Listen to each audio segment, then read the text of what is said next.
नमस्कार, ये आकाशवाणी है। अभी आप मुरी शोभा से समाचार सुनेंगे।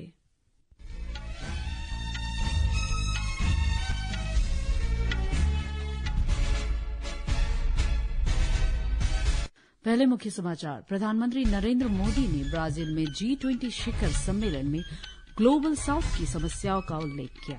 राष्ट्र से खाद्य पदार्थों, ईंधन और उर्वरक आपूर्ति पर वैश्विक संघर्षों के प्रतिकूल प्रभाव पर ध्यान देने का आग्रह। शिखर सम्मेलन से अलग प्रधानमंत्री ने विभिन्न नेताओं के साथ द्विपक्षीय बैठक की। ब्रिटेन के प्रधानमंत्री कीर स्टारमर ने भारत के साथ मुक्त व्यापार समझौते पर बातचीत को फिर से शुरू करने की घोषणा की। झारखंड और महाराष्ट्र में कल होने वाले विधानसभा चुनाव के लिए सभी तैयारियां पूरी।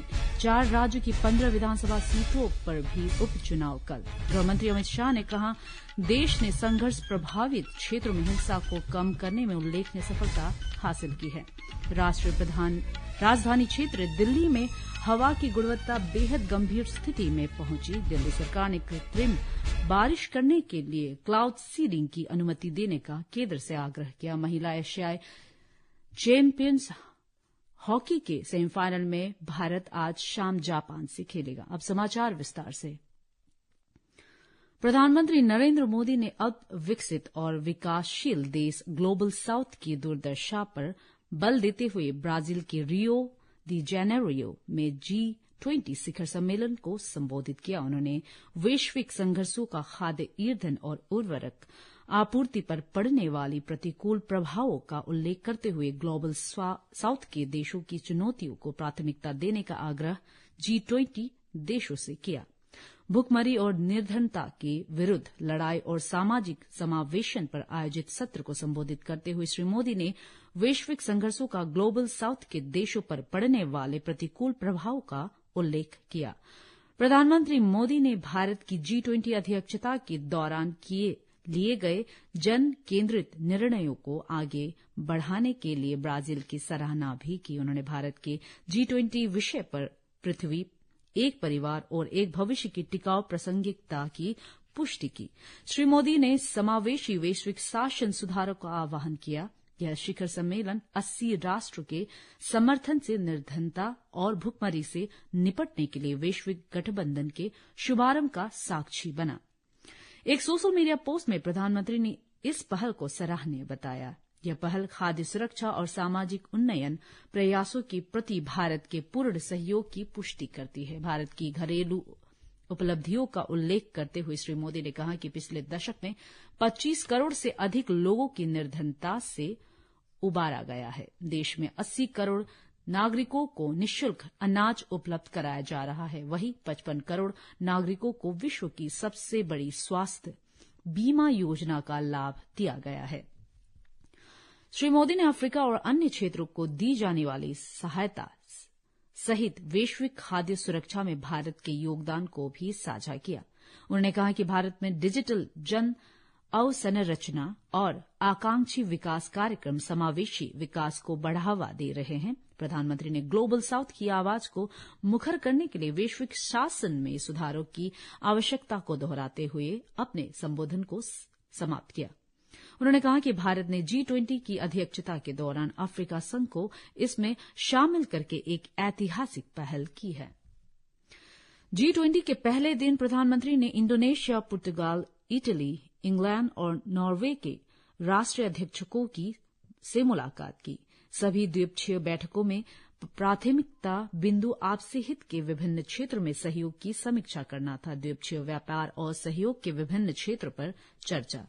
इन बैठकों का एक प्रमुख आकर्षण इंग्लैंड में 2 नए वाणिज्य दूतावासों की घोषणा थी। इंडोनेशिया के राष्ट्रपति प्रबोवो सुबियोयांतो के साथ द्विपक्षीय वार्ता के दौरान व्यापार, पर्यटन, रक्षा, कनेक्टिविटी के क्षेत्र में सहयोग पर ध्यान केंद्रित किया गया। वैश्विक और क्षेत्रीय मुद्दों पर चर्चा करते हुए उन्होंने G20 के भीतर घनिष्ठ सहयोग और ग्लोबल साउथ को प्राथमिकता देने पर चर्चा की।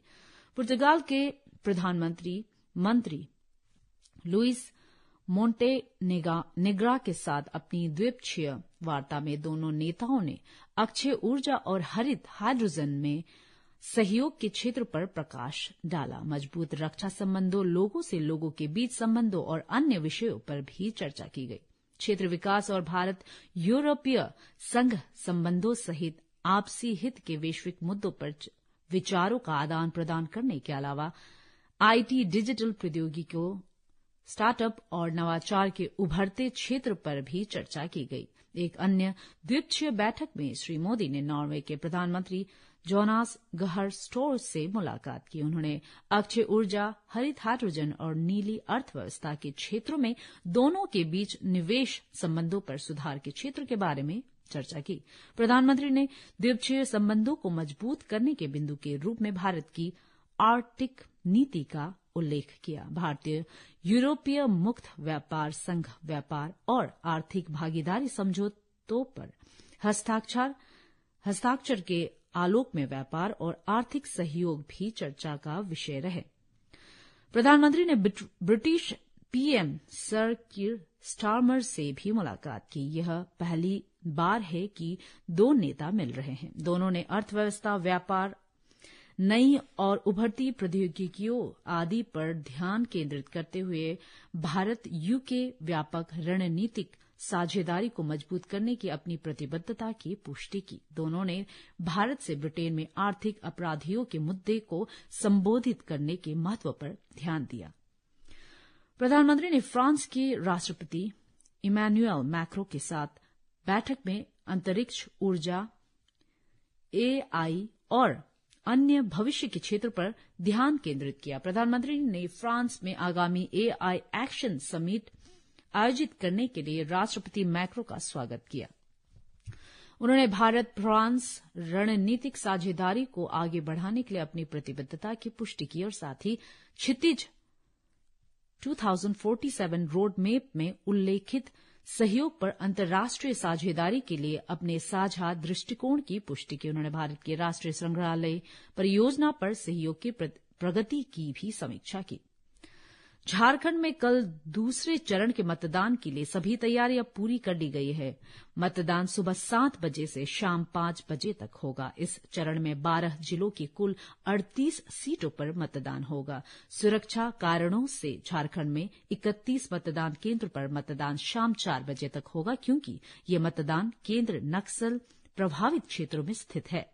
इस चरण में 55 महिलाओं समेत 528 उम्मीदवार मैदान में हैं। 1,23,00,000 से अधिक मतदाता इन उम्मीदवारों के राजनीतिक भाग्य का फैसला करेंगे। जिन महत्वपूर्ण उम्मीदवारों के राजनीतिक भाग्य का फैसला होगा उनमें मुख्यमंत्री हेमंत सोरेन, स्पीकर रविन्द्रनाथ महतो, प्रदेश भाजपा अध्यक्ष बाबूलाल मरांडी, विपक्ष के नेता अमरनाथ कुमार बाउरी, आजसू अध्यक्ष सुदेश कुमार महतो और कल्पना सोरेन शामिल है। 4 मंत्री इरफान अंसारी, हफीजुल हसन, दीपिका पांडे सिंह और बेबी देवी भी मैदान में हैं। मुख्य निर्वाचन अधिकारी के रवि कुमार ने कहा कि मतदान प्रक्रिया की निगरानी के लिए लाइव वेबकास्टिंग की जाएगी। सुचारू मतदान के लिए राज्य भर में कुल 14,218 मतदान केंद्र बनाए गए हैं और इनमें 7,000 बूथों को सुरक्षा के दृष्टिकोण से संवेदनशील बूथों की श्रेणी में रखा गया है। परेशानी मुक्त मतदान सुनिश्चित करने के लिए संवेदनशील क्षेत्र में केंद्रीय अर्धसैनिक बलों की 600 कंपनियों को तैनात किया गया है। यह चरण राष्ट्रीय जनतांत्रिक गठबंधन और इंडिया गठबंधन दोनों के लिए महत्वपूर्ण है। 2019 के विधानसभा चुनाव में इन 38 सीटों में से झारखंड मुक्ति मोर्चा में 13 सीटें जीती थी। भाजपा ने 12, कांग्रेस ने 8 और सीपीआई-एमएल ने 1 सीट जीती थी। महाराष्ट्र विधानसभा चुनाव की 288 सीटों के लिए कल मतदान होने जा रहा है। विधानसभा चुनाव के साथ साथ नांदेड़ लोकसभा सीट के लिए भी कल उपचुनाव होने हैं। हाल ही में हुए लोकसभा चुनाव के दौरान महाराष्ट्र में 61.33% मतदान हुआ था। चुनाव आयोग के अनुसार शहरी और युवा उदासीनता का मुद्दा चुनाव आयोग के लिए एक बड़ी चिंता का विषय है। लोकसभा चुनाव 2024 में मुंबई में 52.4% मतदान हुआ था, जो 2019 के चुनाव में 55.4% मतदान था। इसी के साथ यह समाचार बुलेटिन समाप्त हुआ। नमस्कार।